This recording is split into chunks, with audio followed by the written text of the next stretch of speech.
Ces erreurs des constructeurs automobiles qui ont coûté des centaines de vies à n'importe quel appareil peut présenter des défauts techniques, et même une bouilloire électrique à première vue inoffensive peut provoquer un grand incendie dans certaines circonstances. Alors que dire des voitures qui, même en parfait état de marche, représentent une source de danger? Personne n'est à l'abri des lacunes techniques ou d'erreurs banales entraînant parfois de graves catastrophes. Un détail fatal, 6000 accidents, 1700 blessés et 98 morts, tel est le bilan d'une lacune des ingénieurs de Ford dans la structure de la transmission automatique du véhicule. Les plaintes contre les voitures de la marque américaine ont commencé à affluer bien avant l'annonce de leur appel en 1980. Les conducteurs affirmaient que le levier de vitesse passait lui-même de la position P, parking, à R, marche arrière, et que quand la voiture démarrait, cela provoquait souvent un accident. La commission d'enquête a établi que plusieurs boîtes de vitesse utilisées par Ford, d'origine américaine et japonaise, ne comportaient pas de fixateur de position parking. Suite à quoi le levier pouvait se déplacer si le conducteur lâchait la pédale de frein sans couper le moteur. La campagne de rappel devait concerner environ 21 millions de voitures Ford, mais le constructeur a réussi à éviter les remplacements coûteux de la transmission. Les organes de contrôle public ont seulement obligé le constructeur à imprimer des instructions sur l'utilisation de la boîte de vitesse pour les envoyer à tous les propriétaires. Le texte était le suivant: avertissement important concernant la sécurité, avant de quitter la place du conducteur il faut toujours 1. S'assurer que le levier se trouve en position park, 2. Mettre le frein à main, 3. Couper le moteur. Le document précisait que la voiture pourrait se déplacer dans le cas contraire. Ils ont suggéré de coller l'avertissement sur le tableau de bord, et la transmission Ford a été officiellement reconnue apte à l'exploitation. Le 1er janvier 1981, le quotidien The Washington Post a publié un article où l'avocat spécialisé en voitures Ralph Nader a déclaré « Cela ne sauvera aucune vie ».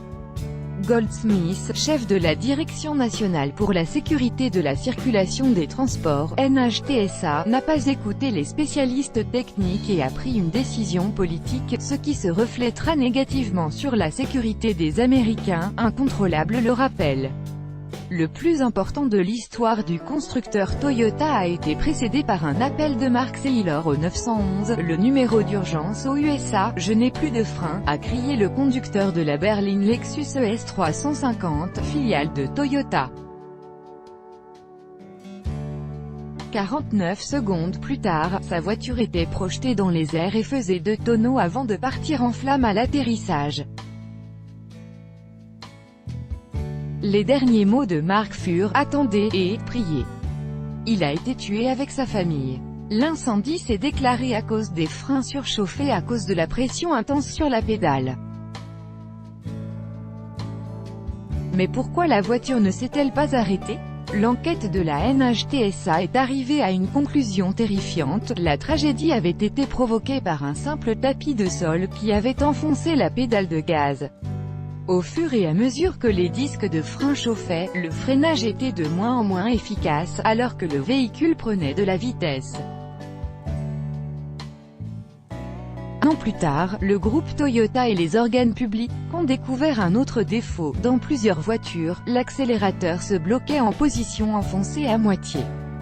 Depuis 2000, cette erreur de fabrication a causé 21 morts et des centaines de blessés. Toyota a rappelé près de 9 millions de voitures à travers le monde. Des accidents à cause des pédales bloquées ont également eu lieu en Russie, où la marque est traditionnellement perçue comme l'une des plus fiables. Une sécurité mortelle parfois, un système appelé à protéger le conducteur devient lui-même la cause de sa mort. C'est ce qui est arrivé à la compagnie japonaise Takata, qui, après une enquête minutieuse, a organisé le plus grand rappel de voitures dans l'histoire des USA avant de déposer le bilan. Les produits de Takata étaient utilisés par 19 constructeurs dont Lexus, Audi, Mazda, BMW, Mercedes-Benz, Mitsubishi, Nissan, Ford, Tesla, Honda, Toyota et Volkswagen. Entre 2002 et 2015, ces constructeurs ont installé sur leurs voitures des airbags qui tuaient les passagers au lieu de les sauver. Dans la fabrication des cartouches explosives pour les airbags, la société a utilisé du nitrate d'ammonium sans tenir compte du fait que les changements de température et d'humidité pouvaient significativement accroître la puissance de l'explosif. Résultat, les débris métalliques des coussins de sécurité se répandaient dans l'habitacle comme la chevrotine d'un fusil de chasse. La première victime a été une Américaine de 18 ans, qu'un éclat métallique a frappé au cou. Les hauts responsables de Takata étaient au courant du danger, avaient connaissance des résultats des essais, mais avaient préféré le cacher au grand public et aux organes de contrôle. Quand le nombre de victimes a atteint 15 personnes, et celui des blessés plusieurs centaines, la compagnie a tout de même annoncé un rappel pour remplacer la pièce dangereuse. 37 millions de voitures ont été rappelées, pour un nombre d'airbags à remplacer avoisinant les 50 millions. Takata n'a pas réussi à surmonter cette crise et a déposé le bilan dans le courant de l'été 2017. La ceinture de sécurité pour les constructeurs automobiles, comme pour les hommes, il est préférable d'apprendre des erreurs des autres. Cependant, Takata n'a même pas tiré les leçons de ses propres erreurs. Au début des années 1990, les propriétaires de voitures Honda se plaignaient de plus en plus aux autorités compétentes des ceintures de sécurité qui se détachaient d'elles-mêmes. Les USA ont mené une enquête et, en 1995, près de 8,5 millions de voitures ont été rappelées. Il s'est avéré que Takata fabriquait les fixations en plastique ABS, qui ne résistaient pas longtemps aux effets des rayons UV. Le soleil rendait le plastique si fragile qu'il s'effritait. Le rappel a concerné toutes les voitures japonaises importées aux USA du Japon, et Takata et Honda ont dû payer une amende. La première n'avait pas rapporté le problème, et la seconde n'avait pas informé les autorités du défaut alors qu'elle en avait connaissance. Ferme, mais préventif toutefois, certains constructeurs tiennent compte de leurs propres erreurs. En juillet, un groupe de contrôle de qualité de l'usine Subaru dans l'Indiana a découvert un défaut très dangereux sur les nouveaux crossovers Ascent, qui venaient d'être mis en vente aux USA. Certaines soudures étaient tout simplement manquantes, ce qui affectait la solidité du véhicule. En cas d'accident, la voiture n'aurait pas supporté le choc et se serait bien plus déformée.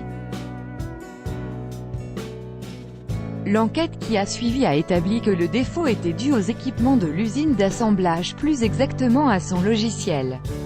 C'est pourquoi les robots de soudure faisaient des omissions, transformant les voitures en assassins potentiels.